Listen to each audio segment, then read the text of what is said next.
오늘 우리에게 주시는 하나님의 말씀은 출애굽기 16장 말씀입니다.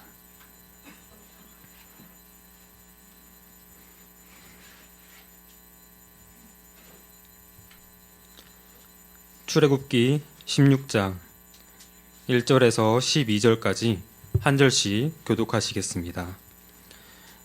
이스라엘 자손의 온 회중이 엘림에서 떠나 엘림과 시내산 사이에 있는 신 광야에 이르니 애굽에서 나온 후 둘째 달 15일이라. 온 회중이 그 광야에서 모세와 아론을 원망하여 이스라엘 자손이 그들에게 이르되 우리가 애굽 땅에서 고기 가마 곁에 앉아 있던 때와 떡을 배불리 먹던 때에 여호와의 손에 죽었더라면 좋았을 것을 너희가 이 광야로 우리를 인도해 내어 이 온 회중이 주려 죽게 하는도다. 그때에 여호와께서 모세에게 이르시되 보라 내가 너희를 위하여 하늘에서 양식을 비같이 내리리니 백성이 나가서 일용할 것을 날마다 거둘 것이라. 이같이 하여 그들이 내 율법을 준행하나 아니하나 내가 시험하리라. 여섯째 날에는 그들이 그 거둔 것을 준비할지니 날마다 거두던 것에 갑절이 되리라. 모세와 아론이 온 이스라엘 자손에게 이르되 저녁이 되면 너희가 여호와께서 너희를 애굽 땅에서 인도하여 내셨음을 알 것이요 아침에는 너희가 여호와의 영광을 보리니 이는 여호와께서 너희가 자기를 향하여 원망함을 들으셨음이라. 우리가 누구이기에 너희가 우리에게 대하여 원망하느냐. 모세가 또 이르되 여호와께서 저녁에는 너희에게 고기를 주어 먹이시고 아침에는 떡으로 배불리시니 이는 여호와께서 자기를 향하여 너희가 원망하는 그 말을 들으셨음이라. 우리가 누구냐? 너희의 원망은 우리를 향하여 함이 아니요 여호와를 향하여 함이로다. 모세가 또 아론에게 이르되 이스라엘 자손의 온 회중에게 말하기를 여호와께 가까이 나아오라. 여호와께서 너희의 원망함을 들으셨느니라 하라. 아론이 이스라엘 자손의 온 회중에게 말하며 그들이 광야를 바라보니 여호와의 영광이 구름 속에 나타나로다. 여호와께서 모세에게 말씀하여 이르시되 내가 이스라엘 자손의 원망함을 들었노라. 그들에게 말하여 이르기를 너희가 해질 때에는 고기를 먹고 아침에는 떡으로 배부르리니 내가 여호와 너희의 하나님인 줄 알리라 하라 하시니라. 아멘. 오늘 수요예배 나오신 성도님들을 주님의 이름으로 축복합니다.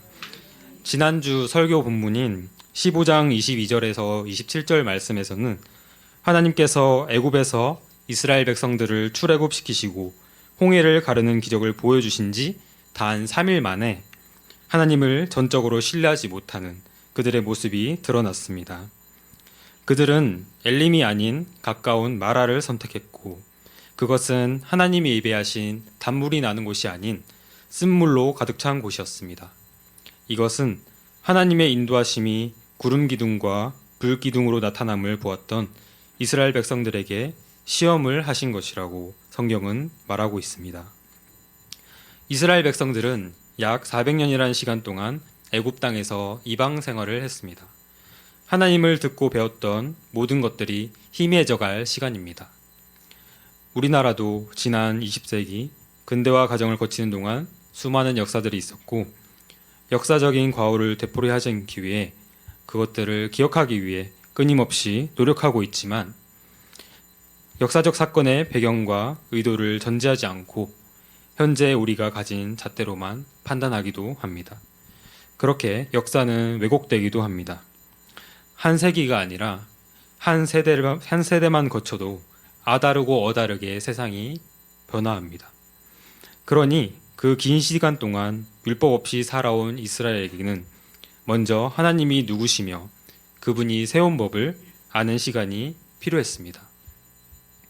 이스라엘 백성들은 이제 하나님이 인도하셨던 엘림에서 머물면서 충분한 쉼을 누렸습니다. 물과 나무 열매와 음식들을 많이 만들어 놓았습니다.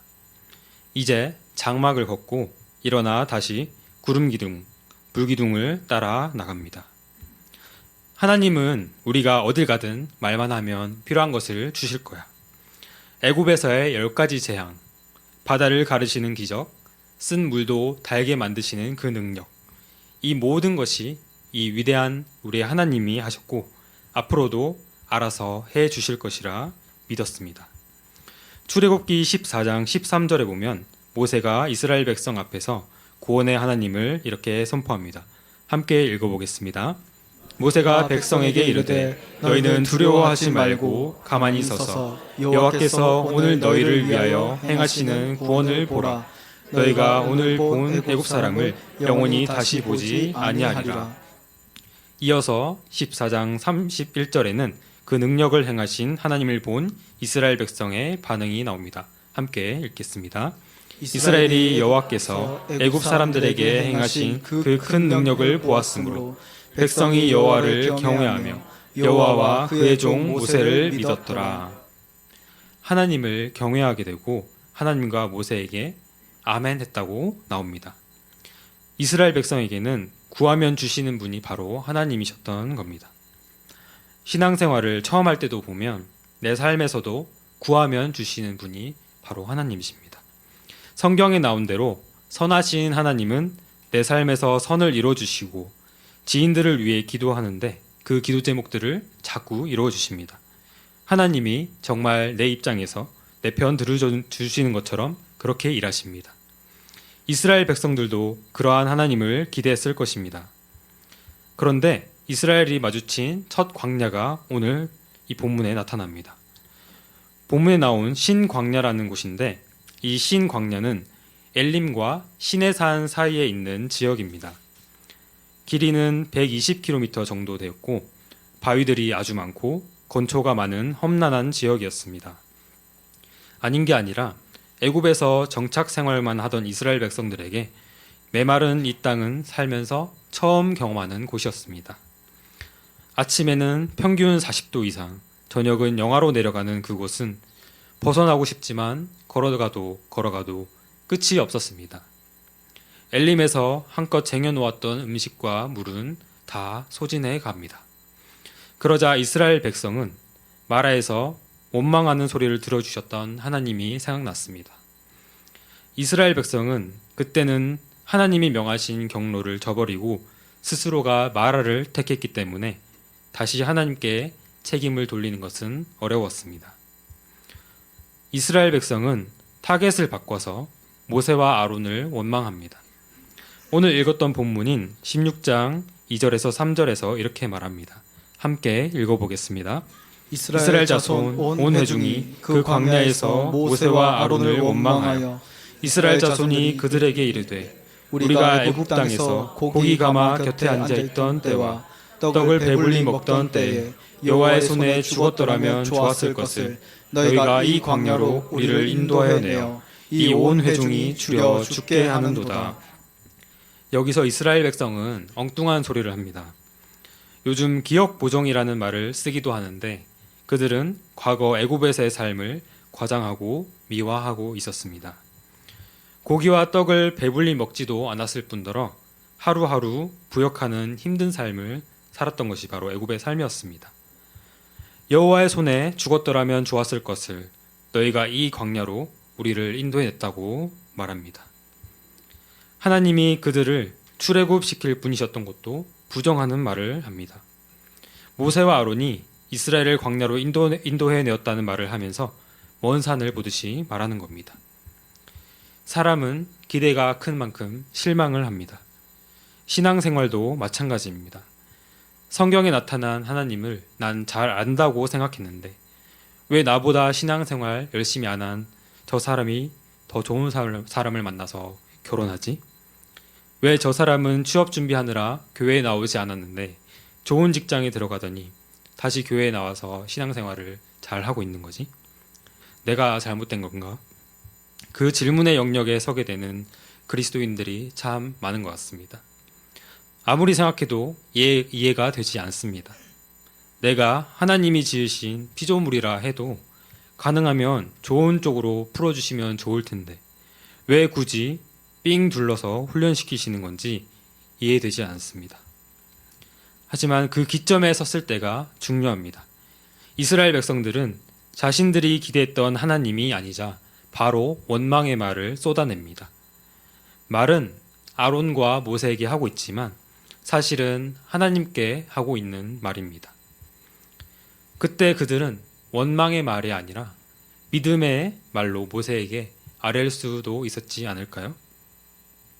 상황이 이해되지 않을 때 내 감정과 이성대로 선택하는 것이 아니라 하나님 앞에 무릎 꿇는 자들이 바로 그리스도인들입니다. 물론 하나님은 원망할 때도 그조차 듣고 계시는 분입니다. 하지만 우리의 신앙의 연수가 날로 차가며 하나님의 법도와 율례가 우리의 마음과 머릿속에 쌓여갈 때 하나님은 우리에게 믿음을 요구하십니다. 더 이상 보여주는 것에 만족하는 것이 아니라 보이지 않아도 이미 우리를 가나안 땅으로 인도하시겠다고 약속하신 그 언약을 믿는 것입니다. 이미 하나님은 예전부터 이스라엘 백성을 번성시키시겠다고 약속하셨습니다. 노아와 아브라함, 이삭, 야곱을 통해서 하나님은 사랑의 언약으로 이스라엘 민족을 품으셨고 한순간도 놓은 적이 없으십니다. 오늘 이 시간에도 하나님이 나를 버린 것만 같고 세상에서 옳은 길로 행하려는 자들을 외면하시는 것만 같다고 느낄 때 그 답답한 터널의 중간에 있는 분들이 계시다면 하나님께 원망이 아닌 소망으로 나아가시기를 축복합니다. 하나님은 일하고 계십니다. 하나님은 애굽에 머물러 있던 나의 정체성을 깨우시고 훈련의 과정을 통해 그 힘든 가운데서도 하나님을 찾기 원하십니다. 그것이 바로 하나님이 동행하는 자의 모습입니다. 하나님은 이스라엘에게 고기와 떡을 약속하십니다. 8절에서 이렇게 말씀합니다. 모세가 또 이르되 여호와께서 저녁에는 너에게 고기를 주어 먹이시고 아침에는 떡으로 배불리시리니. 또 이어서 16장 6절에는 모세와 아론이 온 이스라엘 자손에게 이르되 저녁이 되면 너희가 여호와께 너희를 애굽 땅에서 인도하여 내셨음을 알 것이요. 하나님은 이스라엘 백성들에게 저녁에 하나님의 능력을 보라고 합니다. 그들이 다시 하나님이 애굽 땅에서 인도하여 내신 분임을 알게 될 것이라고 말씀하십니다. 12절에도 똑같이 말씀하십니다. 내가 이스라엘 자손의 원망함을 들었노라. 그들에게 말하여 이르기를 너희가 해질 때에는 고기를 먹고 아침에는 떡으로 배부르리니 내가 여호와 너희의 하나님인 줄 알리라 하라 하시니라. 내가 너희의 하나님인 줄 알리라. 너희가 집과 가족이 있던 그 애굽에서도 고기와 떡을 배부르게 먹지 못했지만 하나님은 이 메마르고 척박한 광야에서도 먹을 것을 주시고 배부르게 먹이시겠다고 하십니다. 이스라엘은 분명 하나님께 믿음 없는 원망만 했는데 그들의 소원을 들어주셨습니다. 사실상 이스라엘은 마라에 이어서 하나님의 두 번째 시험도 통과하지 못했습니다.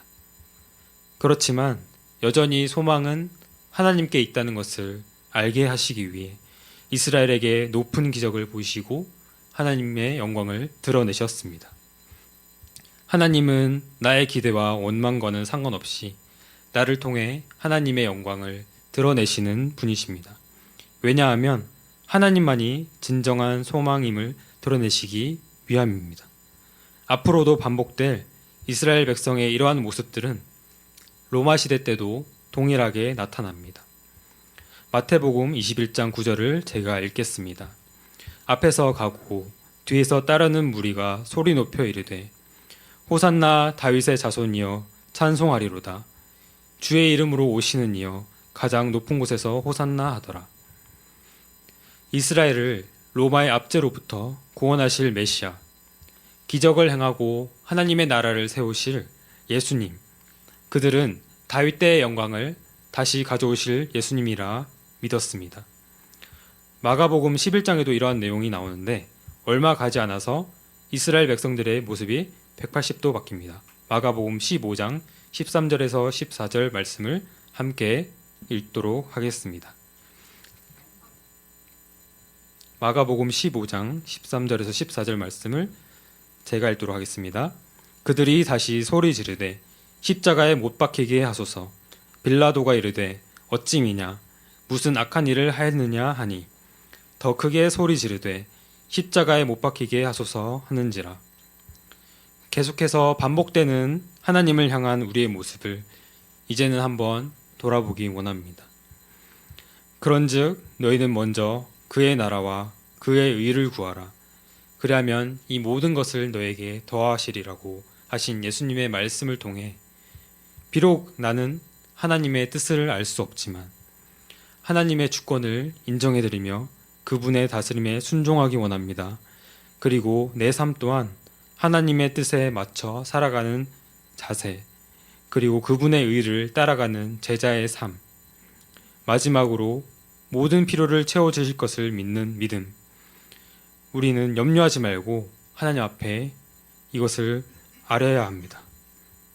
우리의 삶에서 아침에는 이슬들이 하나둘 모여 만나가 되어 먹이시고 우리 삶의 저녁에 들을 메꾸는 덮는 메추라기 때처럼 이 밤에도 비같이 내리시는 하나님의 은혜 앞에 간절히 기도하는 시간이 되길 원합니다.